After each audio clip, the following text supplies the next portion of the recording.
As of the filming of this video, it's been a couple weeks since the new edition of Dune hit theaters. I went ahead and watched it and enjoyed it. I loved the epic scale of it. It still follows the beats of the story and all that. But my first exposure to Dune was David Lynch's version of it back in the 80s. And a lot of you people don't like it. I enjoy it still to this day. You know, this is both original and extended cut. And I enjoy it, flaws and all. I agree with the late author Harlan Ellison when it comes to this movie that despite all of the flaws of this movie, it draws you in, and it still does. I love the atmosphere. I love the look of it. The special effects, the sandworms, I think were great. But, and, you know, as I say, I have a copy of this, and I'll probably get a copy of the new version once it comes out, and plus part 2. Of course, when I grew up on Dune, and a friend of mine, you know, he told me about the books and the sequels and all that. Then eventually, years down the road, I eventually read the original series, you know, the original Dune from 1964. Now, interesting enough, when it comes to this, it's you could like both. A lot of you probably like both, depending on which order you watch it in. If you read the book and enjoyed it, then watch the David Lynch's version. There's a good probability you probably hated it. And but I watched the movie first and enjoyed it, and read the book and love it just as much, if not more. But this video is about other works of Frank Herbert, particularly his short stories. This is an anthology of his other science fiction short stories he did for over the years from the 50s up until the 80s. Beautifully illustrated by Jim Burns, as you can see from the color and the many of the interior art. And I'll go over some of the stories here. Not all of them, but, you know, a good idea of what what these some of these stories are, and might be interested for you to look into. Let's look into it. The first story we'll go over here is Rat Race. We have a detective here who goes over to a morgue, and while he's there, he finds something very suspicious. These huge containers there. He asks what they were, and the guy's like, oh, that's just embalming fluid, no big deal. So normally come in containers like that. So, oh yeah, we get them in bulk and all that. Investigating other morgues, he finds out this is not what they are. He tries to investigate further, but he can't find the containers. They keep disappearing. Later he finds out that the morgue is not an actual morgue, but it's a front for a gateway to an alien race that's been doing an experiment on the human race. So what does this mean? Well, I won't get too far into that. Let's explore another story. The next story is Dragon in the Sea. Now, this is a few sample chapters to what will be actually in a full novel you can get separate from this. And it's a sort of a near future where oil is heavily competed for to the point where submarines by a small number of men go into oil-rich areas, drill in, collect the oil, and get out. Unfortunately, at this time, oil is so much fought for that other countries are sneaking in sleeper agents to try and sabotage the other side. And we are dealing with a man who is skilled in trying to find these out. It's only about a few sample chapters, so if you're interested in the story, you can find a separate novel, which before Dune was actually a pretty good hit, especially in Japan, according to Frank Herbert in his interviews. So if you don't like the far future involving space, you want something more down to earth and still sci-fi, say you like things like The Hunt for Red October, but in a sci-fi bent, check this out. Another story is Ceasefire, where we are introduced to the man in the middle of a war, and he doesn't want to be in this war, of course, but he ends up thinking and finds a way, after heavy convincement to his superiors, that he knows a way to stop not just this war, but all wars. And he does.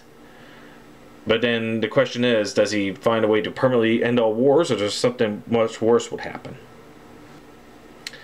Next story is A Matter of Traces, where it talks about a historian going down to this colony on another planet, and he interviews a guy who made a huge breakthrough by helping this colony improve their agricultural ability by harnessing one of the local life forms there.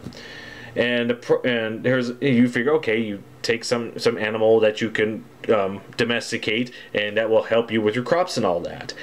Now, when he got this, he was almost had, and everyone kind of laughed at him about it, because the problems with harnessing this animal for any sort of work in the colony is that it's spherical, and all the problems that occurs. And he explains how he was able to accomplish his goal.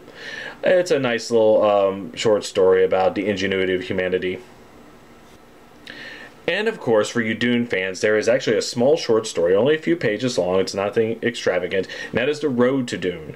It's kind of, this is where you sort of go on a tour of the palace of Leto Atreides, after he has taken over Arrakis and became the Emperor of Dune. So, and you're given description of palaces, introduces some of the characters you've already met in previous story. It's not extravagant, but if you're a Dune completist, you probably want to get this anthology for this story alone, and the introduction, which I'll explain later. Now, the story that appealed to me the most is actually Seed Stalk. It tells the exploits of a colony that landed on a planet, and this is a type of colony where those who come in are not going to go back home. It's all or nothing here.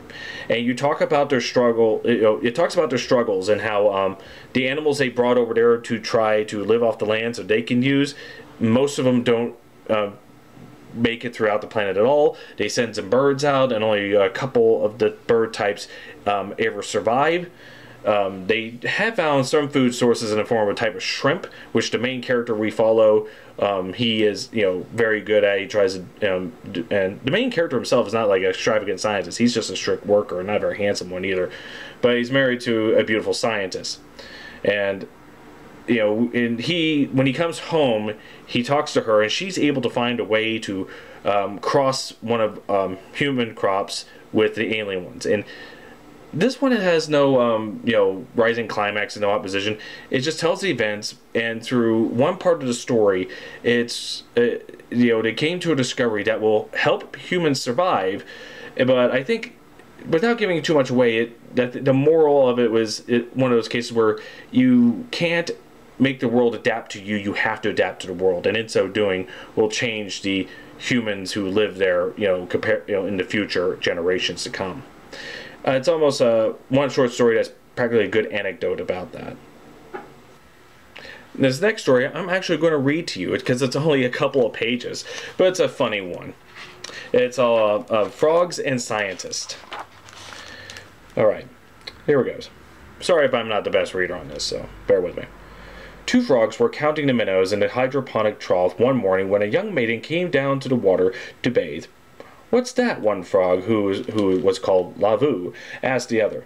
"That's a human female," said Lapat, for that was what the other frog's name. "What is she doing?" Lavu asked. "She has taken off her garments," Lapat said. "What are garments?" Lavu asked.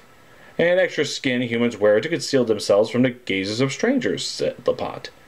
"Then why is she taking off her extra skin?" Lavu asked. "She wants to bathe her primary skin," Lapat said. "See how she piles her garments beside the trough and steps daintily into the water?" "She's oddly shaped," Lavu said. "Not for a human female," Lapat said. "All of them are shaped that way." "What are those two bumps on her front?" Lavu asked. "I have often pondered that question," Lapat said. As we both know, function follows form and vice versa. I have seen human males clasp their females in a crushing embrace. It is my observation that the two bumps are a protected cushion." "Have you noticed," Lavu asked, "that there is a young male human watching her from the concealment of a controlled station?" "That's a common occurrence," Lapat said.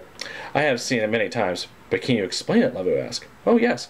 The maiden seeks a mate, and this is the real reason she's come here to display her primary skin. The male is a possible mate, but she watches from concealment because if he were to show himself, she would have to scream, and that would prevent the mating." "How is it you know so many things about humans?" Lavu asked. "Because I pattern my life after the most admirable of all humans, the scientist." "What's a scientist?" Lavu asked. "A scientist is one who observes without interfering. By observation alone, all things are made clear to the scientist. Come, let us continue counting the minnows." That's it. Other short stories that I didn't cover here are like Try to Remember, The Tactful Saboteur, Murder Willin, Passage for Piano, and Death of a City. I don't want to give too much of a synopsis of this because these are short stories and I don't want to give too much away. But I think these are great examples of classic science fiction from a guy who really does the good hardcore science fiction that we have put on par with Arthur C. Clarke and Isaac Asimov and Harlan Ellison and such. So Why would I recommend this book to you all? Well, there's a few reasons, depending on how you are introduced to Frank Herbert to begin with. If you are a Dune fan and you like Frank Herbert's work and you want to go beyond that, here you go. I mean, Frank Herbert's written much more than Dune. He's, this short story is a good idea of some of the themes he follows, from ecology to science to politics and stuff like that. I tend to notice that in bookstores like Barnes and Noble and all that, new bookstores, certain authors, you're only known for one or two main works, despite what all they have written. It's something like this, you probably have to either go digital, or go to a used bookstore, or go online to try and find. And that's the thing. While Frank Herbert's Dune is a masterpiece in the science fiction field, you can't just rely on that as the end-all be-all. There are some people I've noticed that take only the popular works of whatever is out there and not try to explore it. You may like it, you may hate it. You may hate Dune, but you still love science fiction. This may be an alternative to the man's other work that you may enjoy. So, and of course, if you are interested in Dune, but you don't want to read 6 long books, and you want to go something shorter, again, this is an alternative about it. For you Dune fans, I mentioned The Road to Dune, a short story, but also the introduction to this book, which I made a video a long time ago reading that, so I won't do that again. If you want, you could probably search back to my backlog of videos to find it. But what's interesting, in a few pages, he talks about, Frank Herbert talks about his experience of the original 80s Dune that I mentioned earlier, and I noticed a lot of people who review Dune, the old 80s movie, they come about from those who read the book and watched the movie. It's like, this is kind of weird, or they flat out hate it. And there are those like me who deeply enjoyed it. But what does the author think about it? You get a good idea about, he's pretty easygoing for all that. He understands the flaw, not necessarily the flaws, but the changes that he did and how they differ from his book. But he found, knowing behind the scenes of a movie and how the movie industry works, he found it a very good learning experience about that. In short, I like this idea that, the movie industry is creativity in the hands of uncreative people, as he would do it. And again, if you get this book and read the introduction, that's the main reason I got this, was just his thoughts on that introduction alone. But I eventually read the whole thing and deeply enjoyed all the stories. So there you go. And for other things, if you don't want short stories, you want to read full-blown novels, Frank Herbert's written plenty of those. I mentioned Dragon in the Sea. One of the books I have is The God Makers. The guy's written many things over the years, but if you go to a new bookstore and you look at Frank Herbert, most likely you're only going to see Dune. Nothing wrong with that, but that's not all it is. Think about other writers out there in the world that you only know from like 1 or 2 pieces of work. What else has Mary Shelley wrote outside of Frankenstein? Do you know? Or you possibly, and if you heard about him, would you be interested in reading him? You like it or hate it. What else could you get into? Bram Stoker wrote More Than Dracula. I know I'm mentioning horror stories there, but get my point. I mean, Ursula K. Le Guin. Okay, you got The Left Hand of Darkness, the Earth, Wizard of Earthsea, and I find those in the Barnes & Noble, but she's written a whole lot of work after that.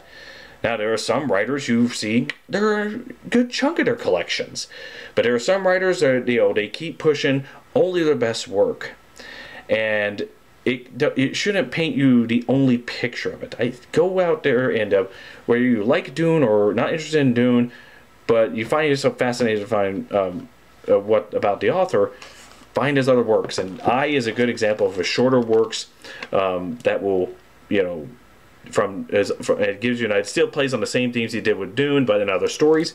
And this one right here, I definitely enjoyed the illustrations. Let me see. Well, again, these stories are written back in the 50s throughout the 80s.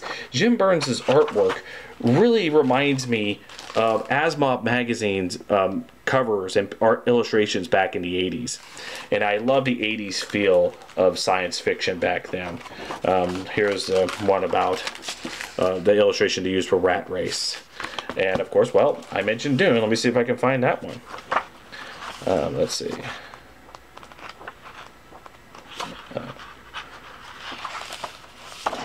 Yes. The Arakeen Palace. Guess that's too plain for you? Let's go further. How about the interior of the palace? It gives you a great sense of the scale about all this. It's beautifully illustrated. And I just love the feel of 80s science fiction art like this at the time. Jim Burns does a wonderful job illustrating this and giving you the tone and feel of artwork that goes great for this anthology. So there you go. So there you go. Frank Herbert's Eye. For many reasons, you could probably go out and check this and other works of Frank Herbert. So if you watch Dune and where you like it or hate it, but you're still kind of fascinated by how this guy's career went, check this. This is probably a good starting point where the stories are short, so they're nice, good, quick reads, but still enjoyable. And maybe this could leap you off to his other works. And again, many authors are only known for they're on the shelves of today by only a few of their works that are best-selling for a reason. But it's not the only thing, and I suggest you look for other works and see if you can find something that you may like just as well, if not more, than the most famous stuff. So, Frank Herbert's Eye. Check it out. Thank you all for watching. You have a nice day.